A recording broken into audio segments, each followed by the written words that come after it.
Cet événement est l'occasion de rassembler tout le monde. Donc le Palestine United édition numéro 2.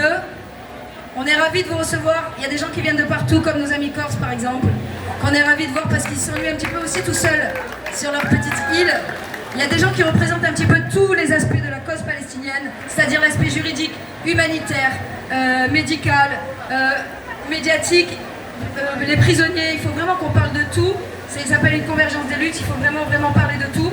C'est pour ça que vous êtes réunis aujourd'hui. Le but, c'est aussi de vous faire vous rencontrer, vous, en tant qu'acteurs de la cause palestinienne, et aussi de permettre au public de ne pas avoir besoin d'aller, par exemple, en Corse ou en Belgique pour rencontrer certaines associations, et plus tard dans l'année, du fait de vous rencontrer, de pouvoir aussi mettre en place des nouveaux projets, tous ensemble, Inch'Allah. Voilà, je suis ravie de vous accueillir tous ici avec UPM. Je vais passer la parole à UPM pour qu'elle vous explique un petit peu qui c'est. Merci à tous d'être ici. Bienvenue au Palestine United édition numéro 2.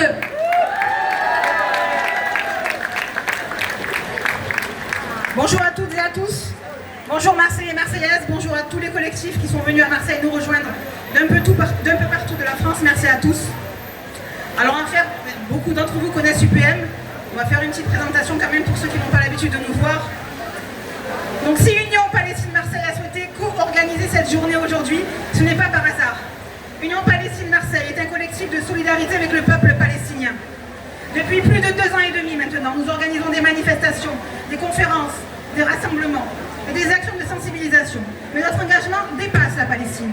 Nous combattons le colonialisme, le racisme, l'impérialisme et toutes les formes d'oppression. Parce que nous savons qu'aucune lutte ne peut être victorieuse si elle reste isolée. Aujourd'hui, cela fait 1000 jours. 1000 jours de bombardement, 1000 jours de destruction, 1000 jours de déplacement forcé, 1000 jours de souffrance infligée à la population de Gaza, dans ce que de nombreux experts, organisations et États qualifient de génocide. Et ces derniers 1000 jours, il y a une autre réalité. Et derrière ces 1000 jours, 78 ans de dépossession, 78 ans d'occupation, 78 ans de colonisation. Alors non, l'histoire n'a pas commencé le 7 octobre. Le peuple palestinien résiste depuis près de 8 décennies à un système de domination qui dure depuis bien trop longtemps, mais ces 1000 derniers jours ont fait tomber les masques. Pendant que Gaza brûle, on nous demande d'être patients. Pendant que des familles sont ensevelies, on nous demande d'être mesurés. Pendant que des civils meurent, on nous demande d'être neutres. La neutralité face à l'injustice n'est pas une vertu, elle est un choix. Et trop souvent, elle protège le plus fort. Depuis près de 2 ans, nous avons aussi appris une chose. Nous avons vu des manifestations interdites. Nous avons vu des militants convoqués. Nous avons vu des associations attaquées. Nous avons vu des voix réduites au silence. Nous avons vu la solidarité avec la Palestine devenir, pour certains, plus dérangeante que les violences qu'elle dénonçait. Et cela nous dit quelque chose de l'époque dans laquelle nous vivons. Car ce qui se joue en Palestine dépasse largement la Palestine. L'idée de l'extrême droite progresse. Le racisme se banalise, les libertés reculent, les logiques autoritaires s'installent. Et pendant que les peuples sont divisés, les politiques de domination avancent. L'impérialisme a toujours eu besoin des peuples divisés.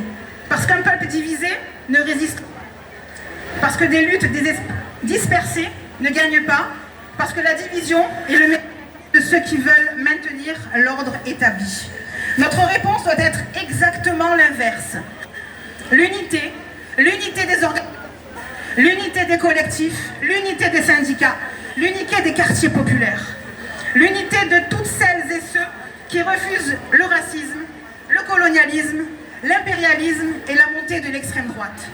C'est précisément le sens de cette journée Palestine United.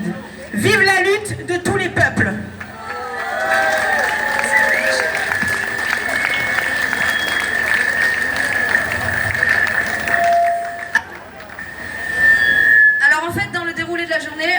On a pris beaucoup de retard, j'espère qu'on a Fadwa Barghouti qui va arriver dans 10 minutes, on lui fera un petit accueil dès qu'elle arrive, donc on fera une petite coupure dans les prises de parole. En fait là, chaque collectif, association, ONG, etc. va prendre la parole pour se présenter succinctement, vraiment 2 minutes. Les Corses, comme ils sont 6, parce qu'eux, ils viennent toujours avec tout leur collectif, ils auront un petit peu plus de temps parce que Isaline va nous parler aussi de quelque chose par rapport à sa grand-mère. Et ensuite on coupera, on accueillera Fadwa et on reprendra les présentations. Et à la fin des présentations de cette première partie, on va ensuite se tourner vers l'écran qui est là-bas, puisqu'on va faire un direct avec Fayez directement là-bas en Palestine. Voilà. Je passe la parole à notre ami Charles et l'équipe donc de l'ANC.